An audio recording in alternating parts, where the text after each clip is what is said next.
ऐसा ही विचार मन में लिए वान दिनफेंग ने मो परिवार अकादमी में 4 घंटे से ज्यादा समय तक खोजबीन की और आखिरकार मास्टर फूमो का पता लगा लिया। उस समय मास्टर फू मो एकांत कमरे में अकेले बैठे थे। उनके चारों ओर तरह तरह की यांत्रिक सामग्रियों का ढेर लगा हुआ था, मानो उन्हें दफना ही रहा हो। उसकी आंखें उसके हाथों में अधूरे यंत्र पर टिकी थीं, मानो तीव्रता से चमक रही हों। हालांकि वह एक अस्त व्यस्त बूढ़ा आदमी था, उसकी आभा गहरी और रहस्यमयी हो गई थी, किसी पर्वत शिखर की तरह, दूर समुद्र की तरह। एक नुकीला ब्लेड लिए, बिखरे बालों और एक तंग जगह में झुकी हुई आकृति के साथ, वह तलवार खींच रहे एक तलवारबाज और नशे में लेटे हुए एक विद्वान जैसा लग रहा था। फ्री वेब नॉवल की नई कहानियों का आनंद लें। ये किंग फेंग एज पर शराब पीते समय महान बुजुर्ग द्वारा कही गई बात के समान था। इसकी आत्मा अपने आप ही बन गई थी। वान दिनफेंग को वास्तव में इस माहौल को बिगाड़ना मुश्किल लगा। वह केवल एक ओर खड़ा होकर चुपचाप प्रतीक्षा कर सकता था। आखिरकार उस बुजुर्ग की साधना गहन थी। उनकी आंतरिक शक्ति भले ही किसी अविश्वसनीय भाग्य का परिणाम न रही हो, लेकिन दशकों के अथक अभ्यास को कम करके नहीं आंका जा सकता था, क्योंकि उन्होंने पहले ही महान विस्तार और गहराई हासिल कर ली थी। हालांकि वान दिनफेंग ने बौद्ध धर्म के दिव्य कौशलों का अभ्यास किया था, लेकिन वह केवल एक 9वें दर्जे का मार्शल कलाकार था, जिसकी आभा धुंधली थी और वह उस बुजुर्ग की नज़र से बच नहीं सकता था। मास्टर फूमो ने अपने औजार नीचे रखकर थोड़ा भौहें चढ़ाईं और अनिच्छा से ऊपर देखा। जब उन्होंने देखा कि वान दिनफेंग उन्हें ढूंढ रहे हैं, तो पहले तो वे रुके, फिर बेहद प्रसन्न भाव से बोले, अनफेंग, तुम यहाँ क्यों आए हो? मास्टर फूमो खड़े हुए और अधूरे तंत्र को एक तरफ धकेलकर वान दिनफेंग के बैठने के लिए जगह खाली कर दी और युवाओं को अंदर आने के लिए आमंत्रित किया। फिर वह फिर से उठे, आगे पीछे दौड़े, चाय का एक बर्तन गर्म किया और कुछ पेस्ट्री ढूंढी जो किसी अज्ञात समय पर खरीदी गई थी, उत्साहपूर्वक उन्हें वान दिनफेंग को पेश किया। उनकी अभिव्यक्ति गंभीर थी, उसमें वह विनम्रता नहीं थी जो मध्य तृतीय श्रेणी के मार्शल कलाकारों में अपने कनिष्ठों के साथ व्यवहार करते समय आम बात थी। वान दिनफेंग ने बुजुर्ग को व्यस्तता से घूमते हुए देखा और उसके दिल में थोड़ी सी आशंका गायब हो गई, फिर भी उसे स्पष्ट रूप से शर्मिंदगी महसूस हुई। ऐसा इसलिए था क्योंकि 1 महीने पहले किंग फेंग एज से लौटने के बाद से उसने एक बार भी उस बुजुर्ग से मिलने की पहल नहीं की थी। अब वह एक एहसान की तलाश में आ रहा था, जो उसे थोड़ा ठंडा लग रहा था। ये भावना युवक के दिल में भर गई, जिससे उसे थोड़ी शर्मिंदगी महसूस हुई। फिर भी भले ही उन्हें शर्म महसूस हो रही थी, डैनफैंग घाटी का मामला वास्तव में महत्वपूर्ण था और इसका उल्लेख किए बिना नहीं रहा जा सकता था। वान दिनफेंग ने चीनी मिट्टी का प्याला थामा, अपने विचारों को व्यवस्थित किया और बिना ज्यादा बातचीत किए बुजुर्ग को पूरी स्थिति बता दी। युवक के बोलते ही मास्टर फूमो की पहले से ही कोमल भौहें गहरी सिकुड़ गईं। वान दिनफेंग की बात पूरी होते होते बुजुर्ग ने अपना दाहिना हाथ बगल की मेज पर पटक दिया। उनकी भौहें गुस्से से सिकुड़ गईं और वे चिल्लाए, ये शापित कुत्ते, अनफेंग, निश्चिंत रहो, यह मामला इस बूढ़े आदमी पर छोड़ दो। क्रोध में वह वृद्ध उठ खड़ा हुआ और संकरी जगह में एक क्रोधित बाघ की तरह आगे पीछे घूमने लगा और अपने आप से बुदबुदाने लगा, हे डैनफैंग घाटी, मैं बाहर उनसे नहीं निपट सकता, लेकिन वे फूफेंग में परेशानी पैदा करने की हिम्मत करते हैं। वे मौत को आमंत्रित कर रहे हैं। वे हमारे दरवाजे तक आ गए हैं। क्या वे सोचते हैं कि यह जगह उनका क्षेत्र है? ये फूफेंग है, मेरा घर। यहाँ खिलवाड़ करने के लिए आया हूँ। मैं कसम खाता हूँ कि मैं उन्हें आसानी से नहीं छोड़ूंगा। बाहर वह आमतौर पर दयालु बुजुर्ग, जो अब कोने में फंस गया था, अपने कामों में वान दिनफेंग की कल्पना से कहीं ज्यादा निर्णायक और तेज था। उसने सामान के ढेर से एक लकड़ी का यांत्रिक पक्षी निकाला, एक पत्र लिखा और पक्षी को छोड़ते ही वह 1000 मील दूर तक किसी कबूतर की तरह तेजी से उड़ गया। इससे पहले कि वान दिनफेंग ने अपनी गर्म चाय का प्याला खत्म किया, उसने हवा में कपड़ों के फिसलने की आवाज़ सुनी। शोर सुनकर चौंककर युवक ने नजर घुमाई और दूर आकाश में एक ची ड्रैगन को उड़ते देखा, जो स्पष्ट रूप से हवाओं पर सवार एक शक्तिशाली मार्शल कलाकार था।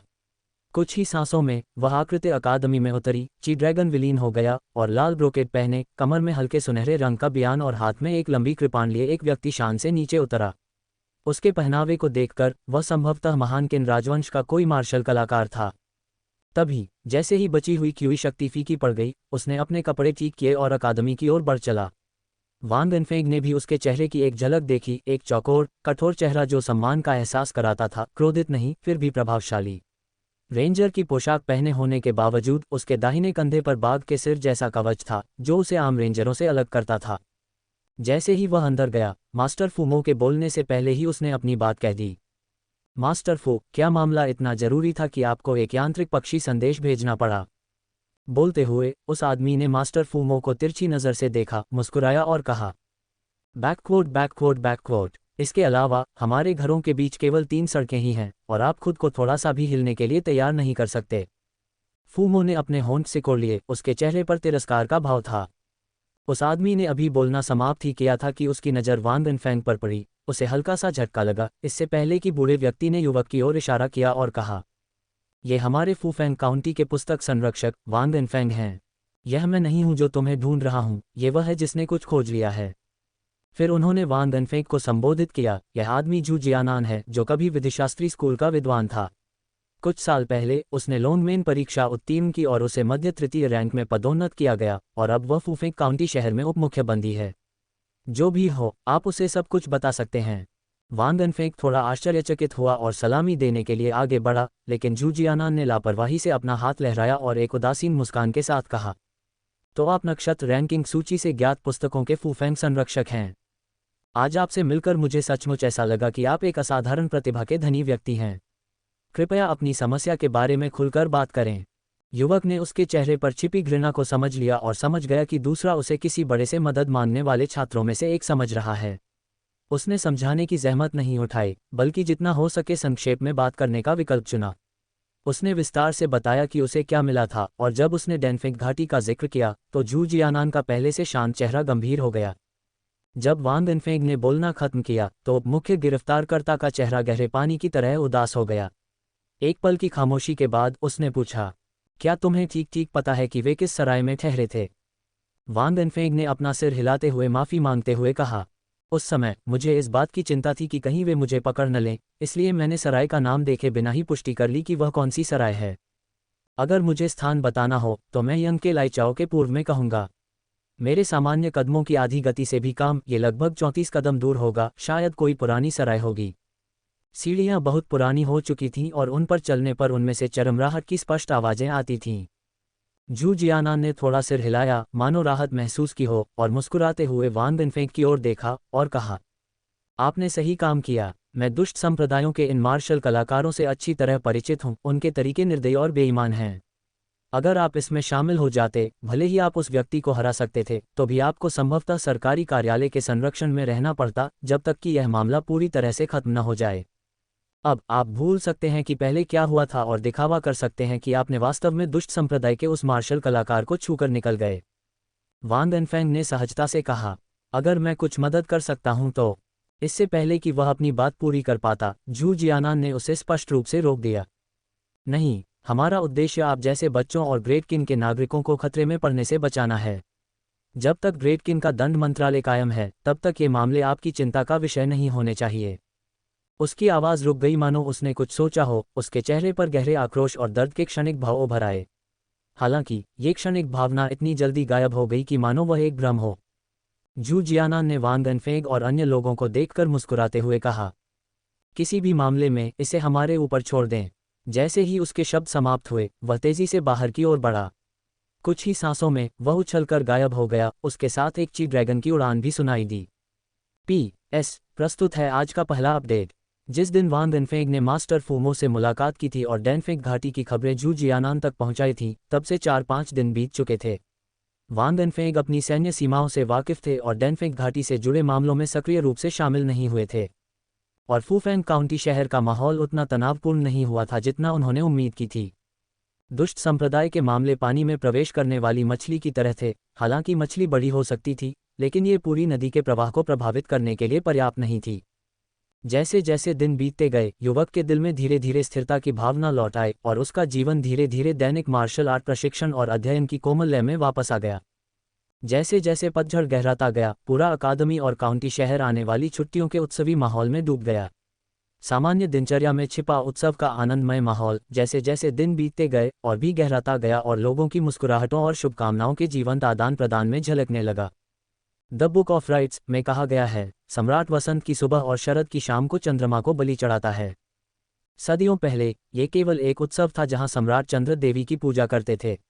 इस युग में यह नए साल के अलावा ग्रेट किन में सबसे भव्य उत्सव बन चुका था। सैन्य परिवार के छात्र आमतौर पर अकादमी में छुट्टियों से पहले एक उग्रताना बाना बुनते थे, जबकि कन्फ्यूशियस संप्रदाय के छात्र कई काव्य गोष्ठियां आयोजित करते थे।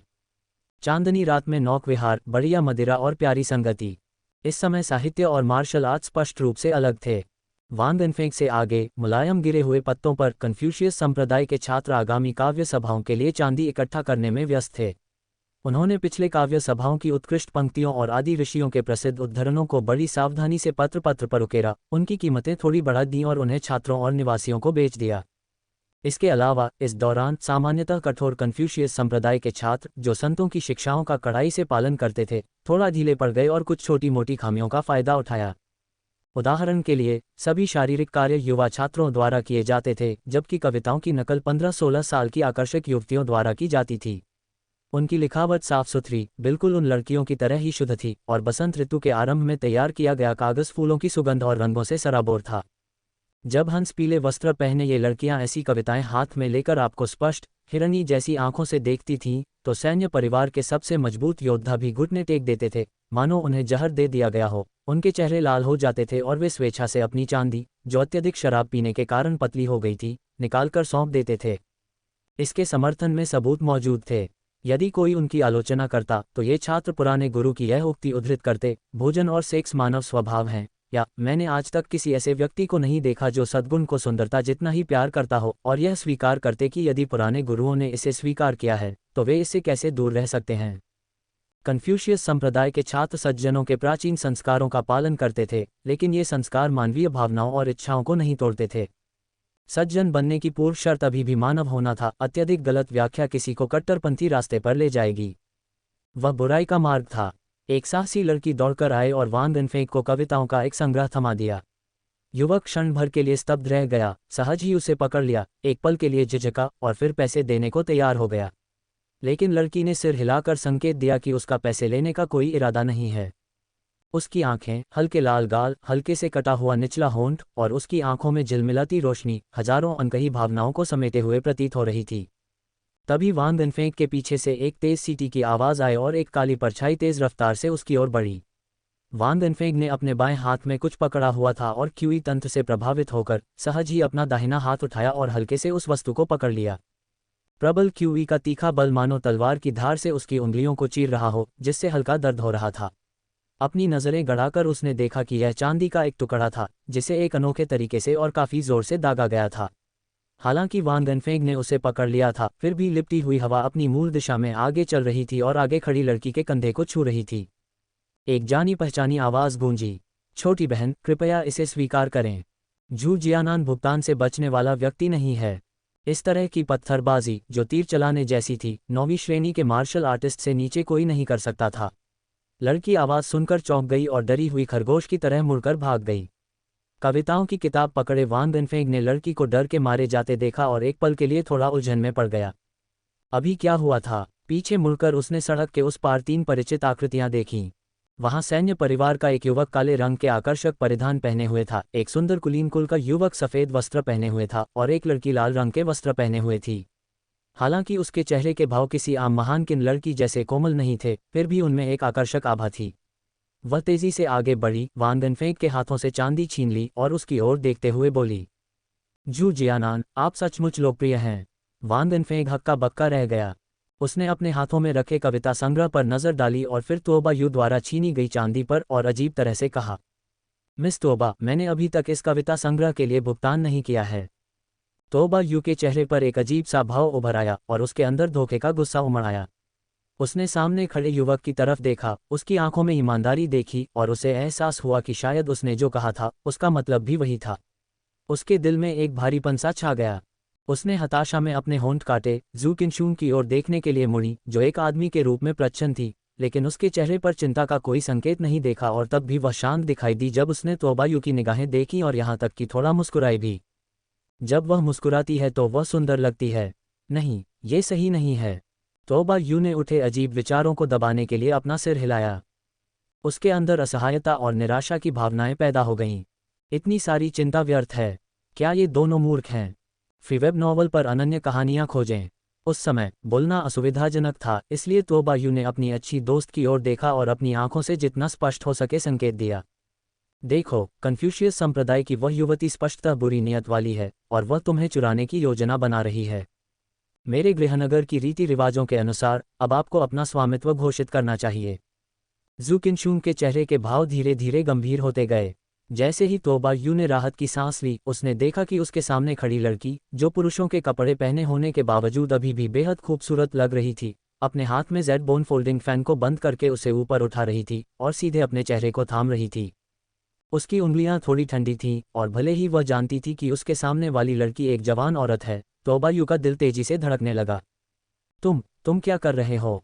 जू किनशुंग ने धीरे से तोबा यू का चेहरा अपनी ओर खींचा और तोबा यू की आंखों में देखते हुए भौहें चढ़ा लीं।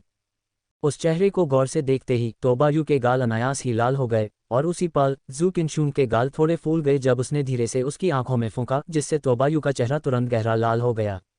उसने जू किनशुंग से खुद को छुड़ाने की कोशिश की और लड़खड़ाते हुए कुछ कदम पीछे हट गई, हकलाते हुए।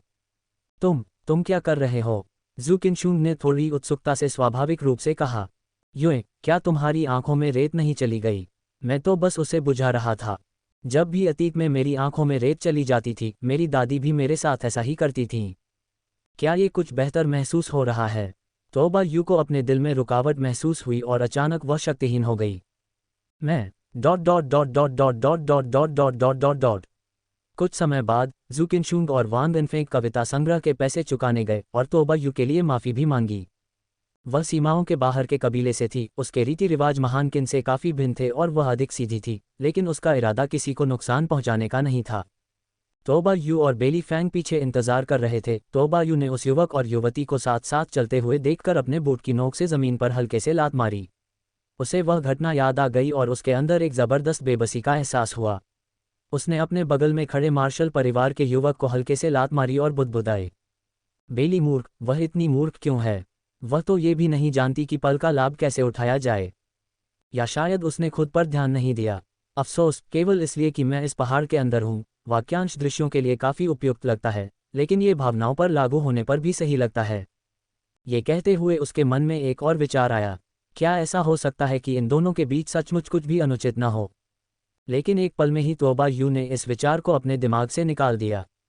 यह असंभव है। यदि वह कारण न होता तो उनका रिश्ता इतना अच्छा क्यों होता? ये सिर्फ मार्शल आर्ट के माध्यम से संबंध बनाने का मामला तो नहीं हो सकता है ना? यह विचार आते ही दूसरे कबीले की 16 वर्षीय लड़की ने अपना सिर हिलाकर अपना निर्णय सुनाया और कहा, कभी कभी ये लोग सचमुच अनजान होते हैं। वहीं दूसरी ओर जू किनशुंग ने कविता की किताब पलटते हुए कहा, ये कविताएं बहुत अच्छी तरह लिखी गई हैं, जैसे ये पंक्ति। इंद्रधनुष के बाद बारिश, शांत शरद ऋतु का आकाश, ताज़ा हरी भौहों से रंगे पहाड़। अनफेंग, आपको कौन सी पंक्ति पसंद है? वांग इनफेंग ने उस पर नज़र डाली और कहा, ये लाइन यहाँ है। जू किनशुंग ने ध्यान से देखा। वर्ष के सबसे अच्छे दृश्यों को याद करें, विशेषकर जब संतरे और कीनू पक जाते हैं।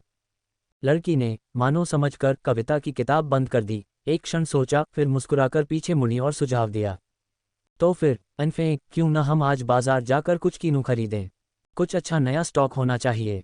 पुनश्च दूसरी किस्त प्रस्तुत है, कृपया समर्थन करें। हाथ जोड़ते हुए जू किनशुंग ने कहा कि नया माल आ रहा है। लोग आज वांग इनफेंग को ढूंढने आए थे और चून की कोई ज़रूरी काम नहीं था, इसलिए वे यूं ही सड़क पर टहलते रहे। जैसी कि उम्मीद थी, उन्होंने देखा कि बाजार में अनोखे फल भरे पड़े थे, जो आम दिनों में कम ही दिखते थे और अब खुले में रखे हुए थे। जहां फलों का ढेर लगा था, वहां जमीन पर बेपरवाही से एक खुरदुरा सन का कपड़ा बिछा हुआ था। राहगीर आराम से आ जा रहे थे। विक्रेताओं की आवाज़ें थोड़ी प्रतिस्पर्धी थीं, कमजोरी दिखाने और आराम करने को तैयार नहीं थीं। जिस तरह से वे अपना सामान बेच रहे थे, वह मार्शल आर्ट के कलाकारों के बीच होने वाले मुकाबले जैसा था। इससे पहले वांग इनफेंग ने फूफेंग काउंटी के उप मुख्य गिरफ्तारकर्ता को डैनफेंग घाटी की घटनाओं के बारे में सूचित किया था। अगले दिन फू मो ने उसे इनाम के तौर पर 200 चांदी के टैल दिए। इसलिए हालांकि युवक की भूख बढ़ गई थी, उसके बटुए में फिर से कुछ मूल्य आ गया और उसने ढेर सारे ताज़े फल खरीदे। वापस आते समय यूं ही बातचीत के जरिए उसे जू किनशुंग और अन्य लोगों की यात्रा का उद्देश्य पता चला। दरअसल यह मध्य शरद ऋतु महोत्सव के कारण था। बेली फैंग अपने चाचा के घर अपने बड़े रिश्तेदारों से मिलने जा रहा था और तोबा यू के भी फूफेंग काउंटी शहर में रिश्तेदार थे। जू किनशुंग ने एक संतरा लिया, उसे छीलते हुए उसने समझाना जारी रखा, 15 तारीख को मुझे शहर में अपने बुजुर्गों से मिलने जाना है। तो भले ही यह पुनर्मिलन का दिन है, हम सब एक साथ इकट्ठा नहीं हो सकते। इस बारे में सोचने के बाद पहले से मिलना एक अच्छा विचार लगा। वांग इनफेंग ने सहमति में सिर हिलाया। जू किनशुंग ने संतरे का एक टुकड़ा अपने मुंह में रखा, थोड़ा रुकी और फिर बिना किसी भावभंगिमा के उसकी नज़रें वांग इनफेंग से हटकर मानो लापरवाही से उसे संतरा दे दिया।